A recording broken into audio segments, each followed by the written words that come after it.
ሁላችሁንም በጌታ በኢየሱስ ክርስቶስም ሰላም እላችኋለሁኝ። እንደገና ወደ እናንተ መጥቻለሁኝ። ትንሽ ቆይቻለሁኝ፣ ምክንያቱም በስራ ምክንያት ነው። እግዚአብሔር ይባርካችሁ። ባለፈው እንግዲህ ስለ ፈውስ ተነጋግረናል። በሶስት ክፍሎች ከፍዬ አስተምራችኋለሁኝ። የመጀመሪያው ክፍል 1 ፈውስ ከእግዚአብሔር ቃል የምንቀበለው እንዴት ነው የሚለውን ሐሳብ በደንብ ተንትኜ አስቀምጫለሁኝ። እግዚአብሔር የተመሰገነ ይሁን። ምንም ነገር አሰራር አደራረግ አለ። ያንን ማወቅ በጣም አስፈላጊ ነውና ከእግዚአብሔር በቃ ፈውስ ቃል ሰጥቶናል። ያንን ቃል በህይወታችን ተግባራዊ እንዴት እናደርጋለን የሚለውን ዲፕሊ እዛ ጋር አስቀምጬላችኋለሁ። ሁለተኛውን በክፍል 2 ላይ ደግሞ በጤናችን ድንገተኛ ነገር ቢደርስብን የምንሰጠው ምላሽ እንዴት ነው የሚለውን ሐሳብ በደንብ አስቀምጨዋለሁ። ምክንያቱም ለምንም ነገር መጀመሪያ የምንሰጠው ምላሽ በጣም ቁልፍ ነገር እንደሆነ በየትም ስፍራ እናውቃለን። እና በተለይም አሁን ሆስፒታል ሄደን ድንገት ያልጠበቅነው ነገር ዶክተሩ ቢነግረን ምንድን ነው የምንሰጠው? ካንሰር አለበት ብንለው ምንድን ነው የምንለው? ወየው ነው የምንለው ወይስ ወደ እግዚአብሔር ቃል ዞር ብለን ጌታ ፈውሶኛል፣ ያንን አምናለሁ እንላለን? እንግዲህ ያ የምንሰጠው ምላሽ ነው የኛ አቅጣጫን ወይም በውስጣችን ያለው ነገር የሚያስተካክለው። እግዚአብሔር የተመሰገነ ይሁን። በሶስተኛ ደግሞ የተናገርነው ቃል የእግዚአብሔር ቃል ለስጋችን ፈውስ ነው። እያንዳንዱ የእግዚአብሔር ቃል ፈውስ ነው የሚሰጠው። በተለይም ደግሞ ከፈውስ ጋር በተያያዘ የተነገረው ሐሳብ ያ ደግሞ ብንጸልይበት ብናወራው ለሕይወታችን በጣም ቁልፍ፣ ለጤናችን በጣም ቁልፍ ነገር ነው የሚሆን። እነዚህን ሶስቱም ሐሳቦች በደንብ አስቀምጬላችኋለሁ። ዩቲዩብ ላይ ይገኛል። ደጋግማችሁ ብትሰሙት የሚጠቅም ነገር ነው። እግዚአብሔር ይባርካችሁ። ዛሬ ደግሞ በዋናነት ጸሎት ነው የምጸልየው። እግዚአብሔር ይመስገን ፈውስ እንዲለቀቅ ጸልያለሁ። ማንኛውንም አይነት ህመም በሰውነታችሁ ላይ ቢኖር በእውነት አምናለሁ እግዚአብሔር አሁን በዚህ በምንጸልየው ጸሎት መለኮታዊ ፈውስ ያልፋል። የእግዚአብሔር የአምላካችን ስም ብሩክ ይሁን። አሜን። እኔ አምኜ በፊታችሁ አለሁ። ይሄንን ቢሆንም ነገር ግን ማየት እንችላለን። በቃ ቃሉ ነው ፈዋሽ፣ ቃሉ ነው፣ ሌላ ነገር አይደለም። እና ቃሉን ስነግራችሁ በእምነት ያንን ቃል መቀበል በጣም አስፈላጊ ነገር ነው። እግዚአብሔር የተመሰገነ። ወደ ጸሎት ከመሄደ በፊት ግን አንድ ሐሳብ ልነግራችሁ እወዳለሁ። ሁላችንም መዳናችንን እናምናለን አይደለም? ጌታ ኢየሱስ ክርስቶስ ከተቀበል በኋላ ወዴት ነው የምትሄደው? ብትሞት የት ነው የምትሄጂው ብንባል በቀጥታ ወደ ጌታ ነው የምሄደው። ምንም ጥያቄ አይኖረን። መንግስተ ሰማያት እንደምንሄድ ምንም ጥያቄ አይኖረን። በቃ ውስጣችን እንደዚህ አይነት ኮንፊደንስ እግዚአብሔር አስቀምጦልናል። እግዚአብሔር የተመሰገነ። ይሄ ደግሞ እውነት ነው። ጌታ ይባረክ። ክርስትና ይሄ ነው። ያኔ እንግዲህ ጌታችን ኢየሱስ ክርስቶስ በመስቀል ላይ የከፈለውን ነገር ስላመን ነው የዘላለም ሕይወት እንደተቀበልን የምናምነው። እና ያኔ ደግሞ የዘላለም ሕይወት ብቻ አይደለም፣ ፈውስም ቢሆን ለቆልናል። ለዚህ ነው በመገረፉ ቁስል ተፈወሳችሁ ያለን። እሱ ሲገረፍ፣ ሰውነቱ ሲገረፍ እኛ ፈውስ ተቀብለናል። ይህንን ልክ የዘላለም ሕይወት እንደተቀበል እንደተፈወስን ልናምን ይገባል። ግን ለምንድን ነው የምንቸገረው? ይሄንን ለዚህ ምላሽ ልሰጣችሁ ነው። የምንቸገርበት ምክንያት አለ።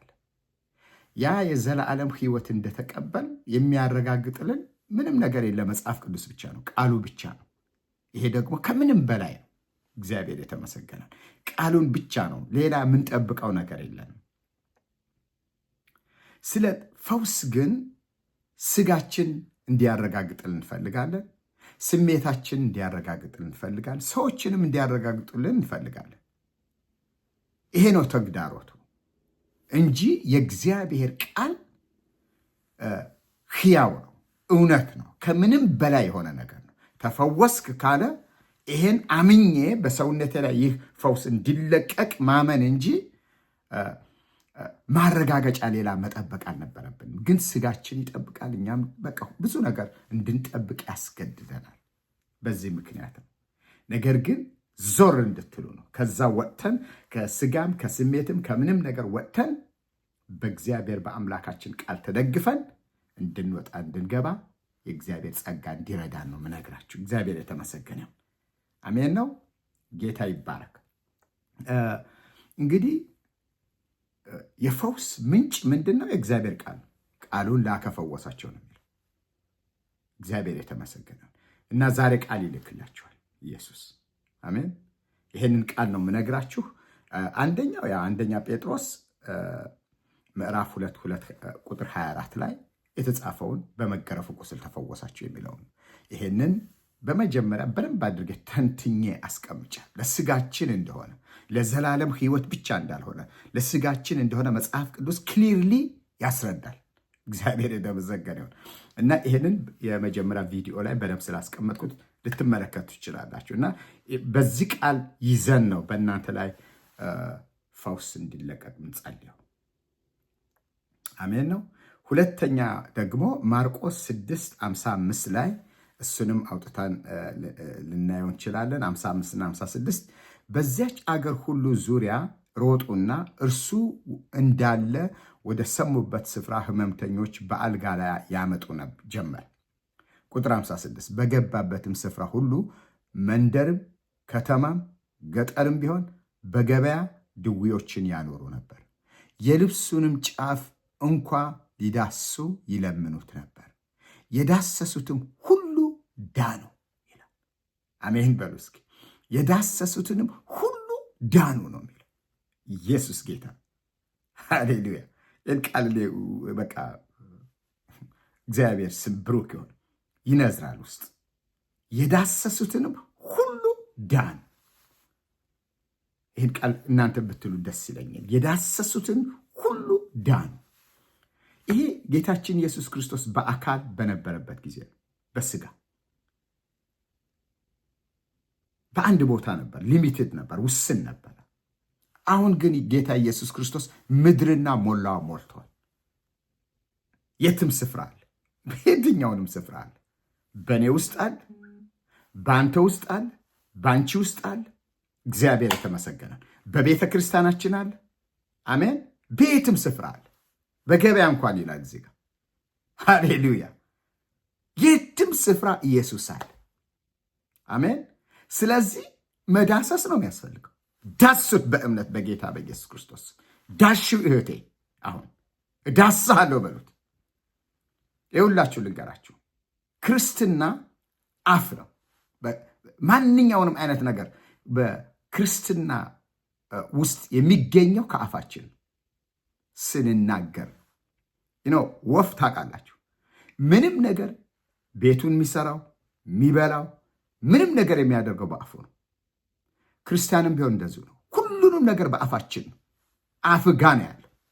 ስፒክ። እግዚአብሔር የተመሰገነው አሜን። የነኩትንም ሁሉ ዳኑ ነው የሚለው። በእምነት እነካዋለን በጌታ በኢየሱስ ክርስቶስ ስም ስልጣን። ሃሌሉያ።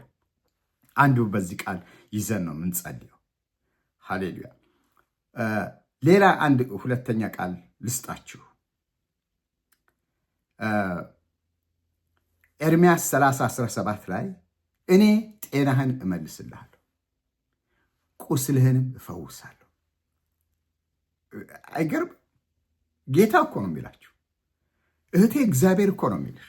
እኔ ጤናሽ እመልስልሻለሁ፣ ቁስልሽንም እፈውሳለሁ። በቃ እግዚአብሔር ቃል ስናነበው እኮ ለእኔ ብለን ነው የምናነበው፣ ለማንም አይደለም። ይህ የተጻፈው ቃል ለእኔና ለእናንተ ነው። ዛሬ ይፈውሳችኋል። ዛሬ ነፃ ያወጣችኋል። እግዚአብሔር የተመሰገነው። 3 ቃል ሰጥቻችኋለሁ። በእነዚህ ቃል መሰረት አሁን የምንጸልየው ኢየሱስ ጌታ ነው። አሜን። በቃ በደንብ አድርጋችሁ አስተውላችሁ ከኔ ጋር ተስማምተን እንጸልያለን። ኢየሱስ ጌታ ነው። ሃሌሉያ። አይኖቻችሁን ጨፍኑ፣ እንደተመቻችሁ ሁኑ። ኢየሱስ ጌታ ነው። እነዚህን ቃል በእናንተ ህይወት በእናንተ ስጋ ላይ እግዚአብሔር እንዲለቅ ነው የምንጸልየው። እግዚአብሔር የተመሰገነው።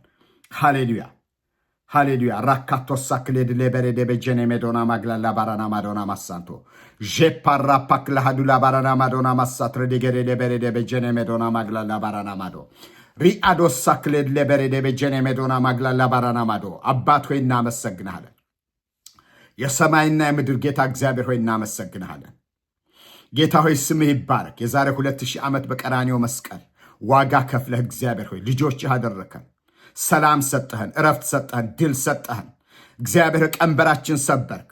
ጠላት ይጫወትብን የነበረው ዛሬ እንድንጫወትበት አደረከን። ሕይወት ሰጠህን እግዚአብሔር፣ ድል ሰጠህን ጌታ ሆይ። ባረከን፣ ፈወስከን፣ ጠገንከን ጌታ ሆይ።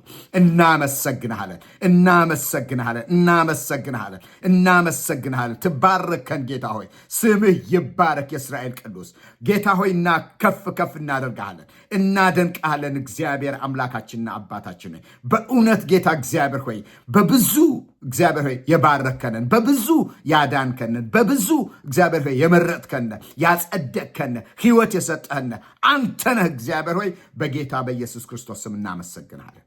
አሁንም ደግሞ ጌታ እግዚአብሔር ሆይ በስምህ ስልጣን እንጸልያለን። እንደተቀበልነው ቃል ጌታ ሆይ እንጸልያለን። ጌታ ሆይ ቃልህ እግዚአብሔር የዘላለም አምላክ እንዲህ ይላል። ሃሌሉያ። ለኃጢአት ሞተን በጽድቅ እንድንኖር እርሱ ራሱ ኃጢአታችን በእንጨት ላይ ተሸከመ፣ በመገረፉ ቁስል ተፈወሳችሁ ተብሎ ተጽፏል።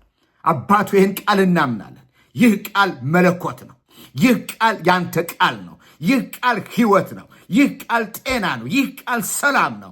እግዚአብሔር አምላኬና አባቴ በዚህ ሰዓት በዚህ ቃል ይዘን እግዚአብሔር በፊትህ እንጸልያለን። ቃሌ ከሚያልፍ ሰማይና ምድር ቢያልፍ ይቀላል ብለሃል ጌታ እግዚአብሔር ሆይ። ይህ ቃል ሕያው ነው ጌታ። በመገረፉ ቁስል ተፈወሳችሁ ብለህ በቃልህ ተናግረህናል። በጌታ በኢየሱስ ክርስቶስ ስምና ስልጣን እኔ ጸልያለሁ። በዚህ ሰዓት በእህቴ ላይ ያለ ደዌ፣ በእህቴ ላይ ያለ ህመም፣ በወንድሜ በአባቴ በእናቴ እግዚአብሔር በሰው ላይ ጌታ ያለ ተጽዕኖ በጌታ በኢየሱስ ክርስቶስ ስልጣን በዚህ ሰዓት በዚህ በመገረፉ ቁስል ፈውስ ካል በኢየሱስ ስም የተፈወሱ እንዲሆን ጸልያለሁ። በኢየሱስ ስም የተፈወሱ እንዲሆን ጸልያለሁ። ፈውስ ይለቀ ጌታ፣ ፈውስ ይለቀ ጌታ። ሁለንተናቸው ይፈወስ ጌታ። ጤናቸው ይታደስ ጌታ። አእምሯቸው ይፈወስ ጌታ። አካላቸው ይፈወስ ጌታ። እያንዳንድ የውስጥ ቢሆን የውጭ ሰውነታቸው በጌታ በኢየሱስ ክርስቶስ ስልጣን በመገረፉ ቁስል ፈውስ ኃይል በኢየሱስ ስም የተፈወሰ ይሁን። ጄፓራ ፓክላ ዱላ ባራና ማዶና ማሳንትሮ ደገሬ በሬዴ በጀኔ ሜዶና ማግላላ ባራና ማዶና ማሳንቶ አባት ሆይ በጌታ በኢየሱስ ክርስቶስ ስም ሃሌሉያ። ደግሞም ጌታ ሆይ እንዲህ ብለሃል። እግዚአብሔር የዘላለም አምላክ የዳሰሱትን ሁሉ ዳኑ ተብሎ ተጽፏል። ይህን ቃል እናምነዋለን ጌታ በማርቆስ 6:56 ላይ እንደተጻፈው ጌታ ሆይ እናምናለን። በእምነት እንዳስሳለን። በእምነት እህቴ ዳሽው፣ በእምነት በጌታ በኢየሱስ ክርስቶስም ዳሱት። አባት ሆይ በጌታ በኢየሱስ ክርስቶስም ስልጣን እንደ ቃልህ የዳሰሱትን ሁሉ ዳኑ ተብሎ ተጽፏል። በኢየሱስም አሁን ይዳኑ ጌታ፣ አሁን ይዳኑ ጌታ፣ አሁን ነፃ ይሁኑ ጌታ፣ አሁን ይፈወሱ ጌታ። አሁን ጌታ እግዚአብሔር ከአንተ ዘንድ ጣትህ እግዚአብሔር የዘላለም እንዲነካቸው እንዲዳሳቸው በጌታ በኢየሱስ ክርስቶስም ስልጣን ጸለይኩኝ። ሃሌሉያ ጌታ ሆይ ጄፓራ ፓክላ ዱላ ባራና ማዶና ማሳንትረ ዲገሬ በሬዴ በጀኔ ሜዶና ማግላላ ባራና ማዶ ጄፓ ራሳክልህ ለበሬዴ በጀኔ ሜዶና ማግላላ ባራና ማዶና ማሳንቶ ሁሉን የምትችል እግዚአብሔር ሬስፓክላ ዱላ ባራና ማዶና ማሳንቶ ቃልህ እግዚአብሔር በኤርምያስ 30:17 ላይ እኔ ጤናህን እመልስልሃለሁ ቁስልህንም እፈውሳለሁ ብለህ ተናግረሃል ጌታ። ይህ ቃል እውነት ነው ጌታ። ቃልህን እናምናለን ጌታ። ቃልህ የታመነ ነው። ቃልህ ፍጹም እውነት ነው ጌታ ሆይ በጌታ በኢየሱስ ክርስቶስም ስልጣን በዚህ ሰዓት ጌታ እንደዚሁ ደግሞ የእህቶቼ የወንድሞቼ ጤና እግዚአብሔር በኢየሱስም እንዲመለስ ጸልያለሁ። አሁን እንዲመለስ ጸልያለሁ። በኢየሱስ ክርስቶስም ስልጣን ቁስልህን እፈውሳለሁ ብለሃል። በጌታ በኢየሱስም አሁን ይፈወሱ ጌታ፣ አሁን ይፈወሱ ጌታ። በኢየሱስም ይፈወሱ፣ በኢየሱስም ይፈወሱ፣ በኢየሱስም ይፈወሱ፣ በኢየሱስም ይፈወሱ ጌታ ሆይ ፈውስ ይሁን ጌታ፣ ነፃነት ይሁን ጌታ። የውስጥ የውጭ ደዌ እግዚአብሔር የሚታይ የማይታይ እግዚአብሔር አምላኬና አባቴ ሐኪሞች የማያውቁት ሐኪሞች ያልተረዱት ማንኛውንም አይነት ህመም በጌታ በኢየሱስ ስም በመገረፉ ቁስል ፈውስ ኃይል በኢየሱስም የተፈነቃቀለ ይሁን፣ በኢየሱስም የተፈወሰ ይሁን። በጌታ በኢየሱስ ክርስቶስ ስም በአጋንን በተለያየ አይነት መልክ ጌታ ፕሮግራም ተደርጎ በህይወት በስጋ ላይ የሚለቀቅ አጋንንታዊ በሽታ በኢየሱስ ክርስቶስ ስም አሁን ጸጥ እንዲል ጸልያለሁ። አሁን እንዲወገድ ጸልያለሁ። አሁን ከሰውነታቸው እንዲለቅ ጸልያለሁ። በኢየሱስ ስም በኢየሱስ ስም በኢየሱስ ስም በኢየሱስ ፈውስ ይሁን በእቴ ላይ፣ በኢየሱስ ፈውስ ይሁን በወንድሜ ላይ፣ በኢየሱስ ክርስቶስ ስም ስልጣን ጌታ እግዚአብሔር ሆይ ሬካቶሳ ክላላ ባራና ማዶና ማሳንትረ ዲገሪ ለበጀኔ ሜዶና ማግላላ ባራና ማዶ ጌታ እግዚአብሔር ሆይ በጌታ በኢየሱስ ክርስቶስ ስም ማንኛውንም አይነት ጌታ ሆይ ማንኛውንም አይነት ህመምና ደዌ ጌታ የተነቃቀለ ይሁን። ጌታ በኢየሱስ ስም ይነቀል፣ በኢየሱስ ስም ይነቀል፣ በኢየሱስ ከእህቶቼ ይነቀል፣ በኢየሱስ ከወንድሞቼ ይነቀል። በጌታ በኢየሱስ ክርስቶስ ስም ስልጣን ደዌ፣ ህመም፣ በሽታ በጌታ በኢየሱስ ክርስቶስ ስም ማንኛውንም አይነት ካንሰር ቢሆን ድካም ቢሆን ስንፍና ቢሆን በኢየሱስ ስም ነቃቀል ነው። በኢየሱስ ማስወገድ ነው። በኢየሱስ ክርስቶስ ስም ስልጣን ማንኛውንም አጥንትን የሚጎዳ ስጋን የሚጨቁን ማንኛውንም አይነት አጋንንታዊ ተጽዕኖ በጌታ በኢየሱስ ክርስቶስ ስም ስልጣን አሁን ወጋ ነው፣ የተወጋ ይሁን። በኢየሱስ ስም በነፃነት ይወጡ ዘንድ በነፃነት ይገቡ ዘንድ በጌታ በኢየሱስ ክርስቶስ ስም ሁለንተናቸው የተፈወሰ ይሁን። ሁለንተናቸው የተፈወሰ ይሁን። እያንዳንዱ ብልቶቻቸው የተፈወሰ ይሁን። ጌታ ሆይ ሼፓራ ፓክላ ዱላ ባራና ማዶና ማሳድረ ዲገሬ ደበሬ በጀኔ ሜዶና ማዶ ኤሻክላላ ባራና ማዶና ማሳድረ ዲገሬ ደበጀኔ ሜዶና ማግላላ ባራና አባት ሆይ በጌታ በኢየሱስ ክርስቶስ ስም ፈውስ የልጆች እንጀራ ነው። ጌታ ሆይ በዚህ ሰዓት ይህን ፈውስ ጌታ እግዚአብሔር በእህቶቼ በወንድሞቼ ላይ ስለለቀቅ አመሰግናለሁ፣ እባርካለሁ። ጌታ እግዚአብሔር ስምህ ይባረክ፣ ስምህ ይወደስ፣ ስምህ ከፍ ይበል። እናምናሃለን ጌታ ሆይ አንተ እየፈወስክ እየጠበቅ እያዳን ጌታ ሆይ እስከ ዛሬ አኑረህናል። አሁንም ደግሞ ጌታ እግዚአብሔር አዲስ ነገር በህይወታቸው ስለሆነ አመሰግናለሁ። አዲስ ነገር ጤናቸውን ጌታ በልዩ መልክ ስለዳሰስ ስለነካሃቸው በጌታ በኢየሱስ ክርስቶስ ስም አመሰግናለሁ። ስምህ ይባረክ ጌታ ሆይ ከፍ እናደርግሃለን፣ እንወድሃለን፣ እንገዛልሃለን፣ ሰግድልሃለን። አንተ አምላካችን፣ አንተ አባታችን፣ አንተ ሰላማችን፣ አንተ ረፍታችን። ተመስገን ጌታ ሆይ ተመስገን ጌታ ሆይ በኢየሱስ ክርስቶስ ስም እግዚአብሔር የዘላለማ ቤታችን ስለተፈወሰ፣ እግዚአብሔር ቤተሰባችን ስለተፈወሰ፣ ሁለንተናችን ስለተፈወሰ በጌታ በኢየሱስ ክርስቶስ ስም እባርክሃለሁ፣ አወድስሃለሁ። ጌታ ሆይ ቃልህን የምታከብር ነህ ጌታ ሆይ ቃልህ ስለከበረ አመሰግናለሁ። አሁን ቃልህ ጌታ ሆይ በእህቶቼ ውስጥ ስላለፈ አመሰግናለሁ። አሁን ቃልህ ጌታ ሆይ በወንድሞቼ ውስጥ ስላለፈ አመሰግናለሁ። ስለተነኩ ስለተዳሰሱ እግዚአብሔር ስምህ ይባረክ፣ ስምህ ይባረክ፣ ስምህ ይባረክ። እናመሰግናለን፣ እናወድስሃለን፣ እናደንቃለን፣ ከፍ እናደርግሃለን በጌታ በኢየሱስ ክርስቶስ ስም አሜን። ሃሌሉያ። እግዚአብሔር የተመሰገነ ይሁን። አይ ብሊቭ እህቶቼ ወንድሞቼ በእውነት አሁን እግዚአብሔር በእናንተ ውስጥ እንዳለፈ አምናለሁ። ብሊቭ ሚ አምናለሁ። ተነክታችኋል፣ ተዳሳችኋል። ሃሌሉያ። የእግዚአብሔር አምላካችን ስም ብሩክ ይሁን። ጌታ ይባረክ። ስለዚህ አሁን እነግራችኋለሁ ማናችን ቢሆን በቃ ከዚህ በኋላ የሚሆነውን ነገር በሙሉ አሜን በሰውነታችሁ ማኒፌስትት ሲሆን አይደል ስለሰማን ሳይሆን በሰውነታችሁ ፈውስ ሲሆን ፈውስ ሲለቀቅ ስታዩት ማኒፌስት ሲገለጥ ፕሊስ ቴክስት አድርጉልኝ፣ በሊንኩ ላይ ቴክስት አድርጉልኝ። እግዚአብሔር የተመሰገነ ይሁን። እግዚአብሔር ይባርካችሁ፣ ተባረኩ። እና ደግሞ ሁሌም እንደምላችሁ ሰብስክራይብ ማድረግ፣ ሼር ማድረግ፣ ላይክ ማድረግን አትርሱ። የእግዚአብሔር ጸጋ ከእናንተ ጋር ይሁን። ተባረኩልኝ። እግዚአብሔር ይባርካችሁ። ጨርሰናል።